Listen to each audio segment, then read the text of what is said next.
अस्सलाम वालेकुम स्टूडेंट्स, उम्मीद करता हूँ आप खैरियत से होंगे। जी स्टूडेंट्स, 10th क्लास की जनरल साइंस का जो पहला चैप्टर है, चैप्टर नंबर 7, बेटा इस वीडियो के अंदर इस चैप्टर के एक्सरसाइज के और internal MCQs English Urdu medium के अंदर करेंगे। अच्छा बेटा, मैं वीडियो स्टार्ट करने से पहले आपको बता दूं कि ये वो एमसीक्यूज हैं जो आपके बोर्ड के पेपर के अंदर आने हैं। ठीक है, मैंने पास पेपर से सारे जो इम्पोर्टेंट एमसीक्यूज हैं और जो वैसे इंपॉर्टेंट एमसीक्यूज हैं वो निकाल के एक जगह रख दिए हैं और ये समझा दिए हैं, याद करवा दिए। मतलब अगर आप वीडियो को ना सुनेंगे ना तो आपको याद हो जाएंगे, और चाहे वो फिर आपका बाद में मंथली टेस्ट हो, क्लास टेस्ट हो और बोर्ड के पेपर में चैप्टर 7 से दोबारा एमसीक्यूज करने की ज़रूरत आपको नहीं पड़ेगी। तो पूरी वीडियो बेटा देखिएगा, आपको एमसीक्यूज तैयार हो जाएंगे। वीडियो को ज़रूर लाइक कर दें, चैनल को सब्सक्राइब कर दें और चलें जी शुरू करते हैं। जी बेटा, तो पहला हमारा एमसीक्यूज है, the unit of energy is. Energy का यूनिट कौन सा होता है? तो एनर्जी का यूनिट बेटा जॉल होता है। ये बोर्ड के पेपर में कई बार रिपीट हुआ है। The product of force and distance in the direction of force is called. बेटा फोर्स और फासले का जो हासिल ज़रब होता है ना, यानी किसी जिस्म पे जब फोर्स लगती है और वो डिस्टेंस भी तय करे, फासला भी तय करे, तो ये वर्क की डेफिनेशन है। ठीक है, फोर्स और फासले का हासिल ज़रब वर्क होता है। इसके बाद नेक्स्ट क्वेश्चन है हमारे पास, the ability of body to work is called. किसी भी जिस्म के काम करने की सलाहियत को हम एनर्जी कहते हैं। ये भी बेटा बोर्ड में बहुत बार रिपीट हुआ है। इसके बाद नेक्स्ट है, the energy that our body get from food is called. खुराक से हमारा जिस्म जो एनर्जी हासिल करता है, बेटा हम जो खाना खाते हैं ना वो केमिकल एनर्जी के ज़रिए हज़म होता है। ठीक है, और उससे फिर हमें जो एनर्जी मिलती है वो केमिकल एनर्जी होती है। ठीक है, कौन सी? Chemical energy. The large wave of ocean contain a huge amount of. समंदर की बड़ी बड़ी लहरों में बेपनाह मिकदार में क्या होती है? एनर्जी होती है। वो बहुत बड़ी और इतनी एनर्जी होती है, खुदा ना खास्ता अगर ये बिफर जाएं, बाहर निकल आएं तो पूरी ज़मीन को डुबो दें। तो इतनी ज़्यादा इनमें एनर्जी होती है समंदर की लहरों में। There are different type of energy. Energy की मुख्तलिफ किस्में हैं बेटा। काइनेटिक एनर्जी भी है, थर्मल एनर्जी भी, केमिकल, ये सारी क्या हैं? एनर्जी की टाइप हैं। The energy due to motion is called. बेटा किसी भी जिस्म में ना हरकत की वजह से जो एनर्जी होती है ना, किसी भी जिस्म के अंदर हरकत की वजह से, तो ये काइनेटिक एनर्जी। मतलब कार जा रही है तो हम कहेंगे उसके अंदर काइनेटिक एनर्जी है। ठीक है, तो ये काइनेटिक एनर्जी। प्रेसिंग अ स्प्रिंग प्रोड्यूस स्टोर्ड एनर्जी। किसी स्प्रिंग को दबाने से स्टोर होने वाली एनर्जी होती है। आप कोई भी स्प्रिंग लें, उसको आप प्रेस करें, ठीक है, जैसे ही छोड़ेंगे वो बाहर उछल के आएगा। इसके अंदर कौन सी एनर्जी थी? तो इसको इलास्टिक पोटेंशियल एनर्जी बोलते हैं। यानी वो इलास्टिक भी होती है और पोटेंशियल भी होती है, दो एनर्जी होती है। तो नाम उसका याद रखना है, बोर्ड के पेपर का एमसीक्यूज है, इलास्टिक पोटेंशियल एनर्जी। ठीक है।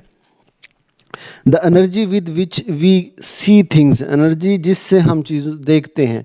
हाँ, ये रोशनी भी बेटा कहा जाता है, साइंसदान कहते हैं कि रोशनी एनर्जी है और हम सब चीज़ें रोशनी की वजह से देखते हैं। तो रोशनी भी एक एनर्जी है जिसकी वजह से हम चीज़ों को देखते हैं।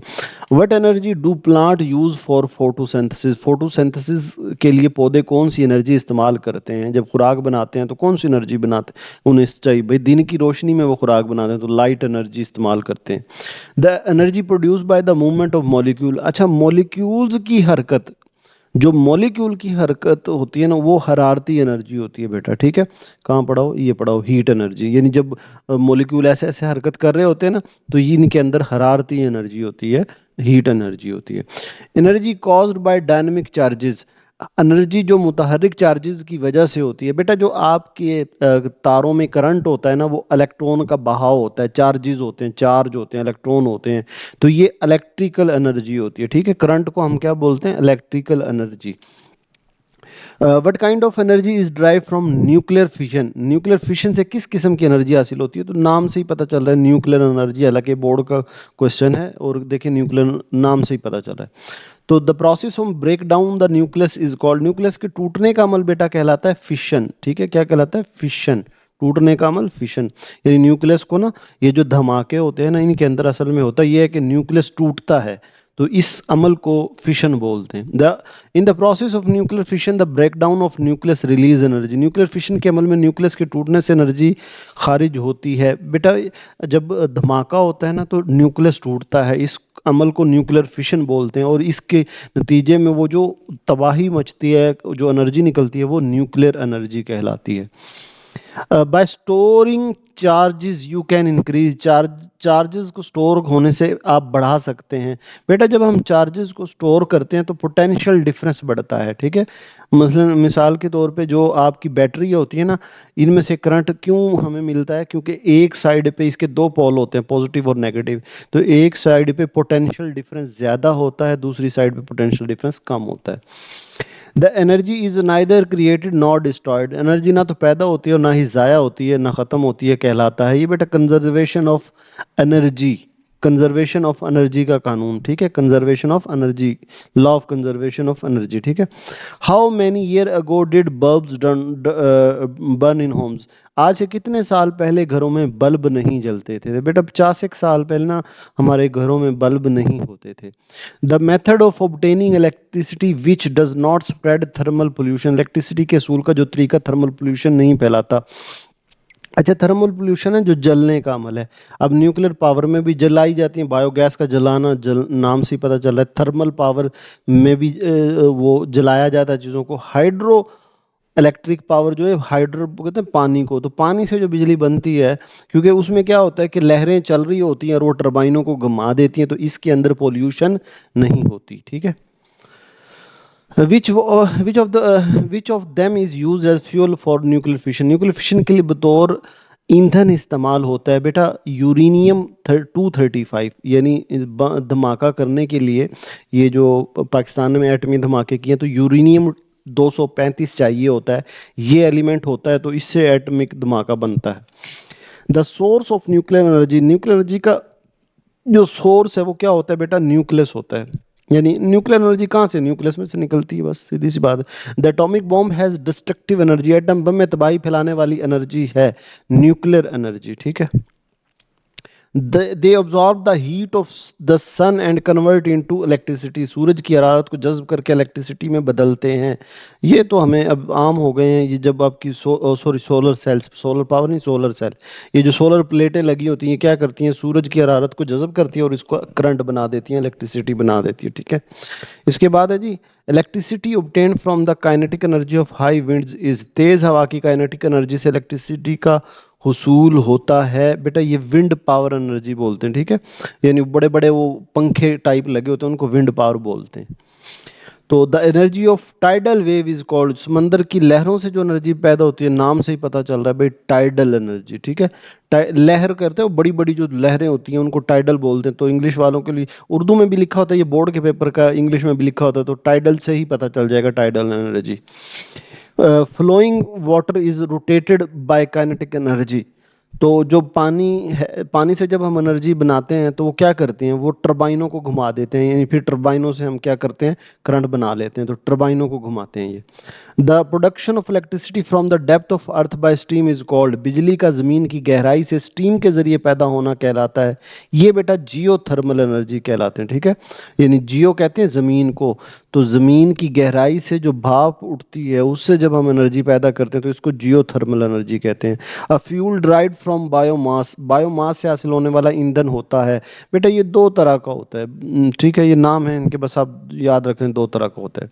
इसके बाद है the symbol of what, what का सिंबल डब्ल्यू, डब्ल्यू से ही पता चल जाएगा किस डब्ल्यू होता है, वाट, ठीक है।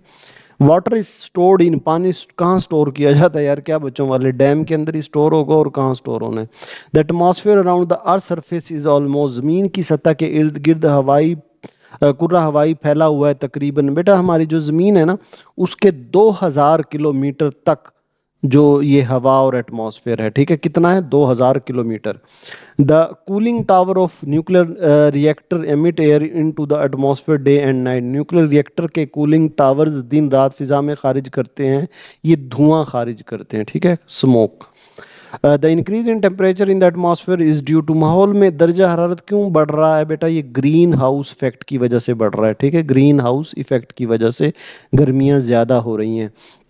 The main reason for the increase in thermal pollution, thermal pollution में इजाफे की बड़ी वजह है ग्रीन हाउस इफेक्ट। इसके बाद which gas act like green house glass, कौन सी गैस ग्रीन हाउस ग्लास के तौर पे काम करती है बेटा? ये कार्बन डाइऑक्साइड, याद रखना है कौन सी, यानी हमारे जो ग्रीन हाउस ग्लास, कौन सी गैस को कहा जाता है? Carbon dioxide.